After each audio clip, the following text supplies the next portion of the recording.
BP मंडल और मंडल आयोग।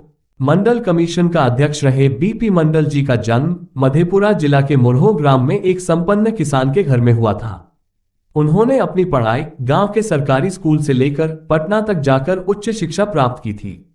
पढ़ाई पूरी करने के बाद 1945 से 1951 तक मजिस्ट्रेट के तौर पर सेवा करने के उपरांत अपनी नौकरी छोड़कर कांग्रेस की सदस्यता लेकर राजनीतिक करियर की शुरुआत की। बाद में संयुक्त सोशलिस्ट पार्टी में शामिल हुए। 1967 से 1970 और 1977 से 1979 तक मधेपुरा का सांसद रहे। वर्ष 1968 में बहुजन लेनिन जगदेव प्रसाद के सहयोग से बिहार के 7वें मुख्यमंत्री बने थे, लेकिन सवर्णों के दुष्चक्र से मात्र 30 दिनों तक ही उनकी सरकार चल पाई थी। जनता पार्टी के शासनकाल में द्वितीय पिछड़ा वर्ग आयोग का गठन किया गया, जिसका अध्यक्ष बीपी मंडल जी को बनाया गया था। यही आयोग मंडल कमीशन के रूप में विख्यात हुआ। इस कमीशन के माध्यम से मंडल जी ने पिछड़ों का सामाजिक, आर्थिक एवं राजनीतिक क्षेत्र में उत्थान हेतु कई सिफारिशों को सरकार के समक्ष प्रस्तुत किया। बीपी सिंह के प्रधानमंत्रित्व के काल में सरकारी नौकरियों एवं शिक्षा क्षेत्र में 27% आरक्षण देने की घोषणा मात्र से ही सवर्णों द्वारा पूरे देश में भारी बवाल मचा दिया गया था। आज भी दोनों सिफारिशों के अनुरूप कोटा अंशतः ही भरे गए हैं। अगर मंडल कमीशन के हर सिफारिशों को ईमानदारी से लागू कर दिया जाता तो पिछड़ी जातियों का बहुत हद तक भला हो जाता। अतएव आज हम सबका दायित्व बनता है कि पूरा समाज एकजुट होकर लोकतांत्रिक तरीके से संघर्ष कर बीपी मंडल जी के सपने को पूरा कराने का संकल्प लें। क्या है मंडल आयोग? मंडल आयोग या दूसरा सामाजिक एवं शैक्षणिक पिछड़ा वर्ग आयोग को वर्ष 1979 में भारत के सामाजिक या शैक्षिकी रूप से पिछड़े वर्गों के लोगों की पहचान करने के लिए गठित किया गया था। इसकी अध्यक्षता बीपी मंडल ने की थी और इसने वर्ष 1980 में अपनी रिपोर्ट प्रस्तुत की तथा वर्ष 1990 में इसे लागू किया गया था। इस आयोग की रिपोर्ट से पता चला कि देश की 52% आबादी ओबीसी वर्ग से संबंधित है। प्रारंभ में आयोग ने तर्क दिया कि सरकारी सेवा में आरक्षण के प्रतिशत को इस प्रतिशत से मेल खाना चाहिए। हालांकि यह एमआर बालाजी बनाम मैसूर राज्य मामले 1963 में सर्वोच्च न्यायालय के फैसले के खिलाफ गया, जिसने 50% की सीमा निर्धारित की थी। एससी और एसटी के लिए पहले से ही 22.5% आरक्षण था, इसलिए ओबीसी के लिए आरक्षण को 27% पर सीमित कर दिया गया था। आयोग ने गैर हिंदुओं के बीच पिछड़े वर्गों की भी पहचान की। मंडल आयोग की सिफारिशें: ओबीसी को सार्वजनिक क्षेत्र और सरकारी नौकरियों में 27% आरक्षण प्रदान किया जाना चाहिए। उन्हें सार्वजनिक सेवाओं के सभी स्तरों पर पदोन्नति में समान 27% आरक्षण प्रदान किया जाना चाहिए। आरक्षित कोटा यदि पूरा नहीं किया गया है तो 3 वर्ष की अवधि के लिए आगे बढ़ाया जाना चाहिए। ओबीसी को एससी और एसटी के समान आयु में छूट प्रदान की जानी चाहिए। सार्वजनिक क्षेत्र के उपक्रमों, बैंकों, सरकारी अनुदान प्राप्त निजी क्षेत्र के उपक्रमों, कॉलेजों और विश्वविद्यालयों में आरक्षण प्रदान किया जाना चाहिए। सरकार इन सिफारिशों को लागू करने के लिए आवश्यक कानूनी प्रावधान करे।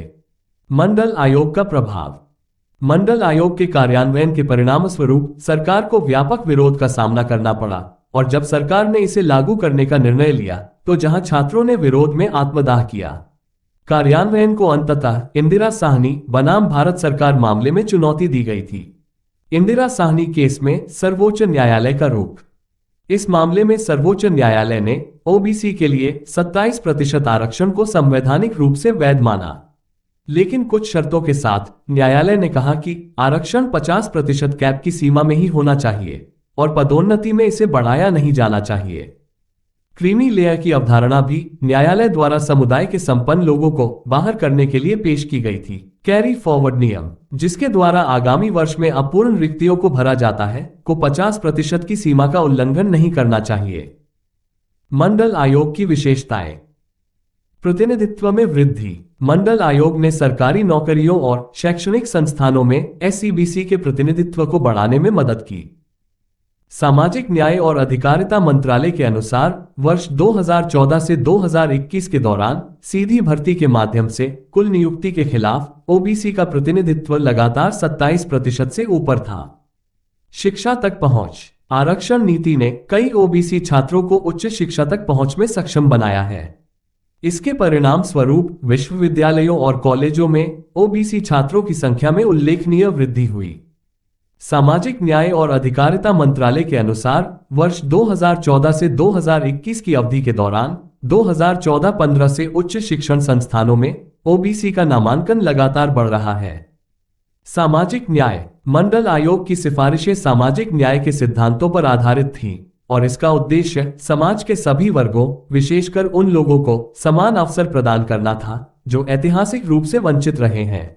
मंडल आयोग के दोष: समाज के उत्थान पर सीमित प्रभाव।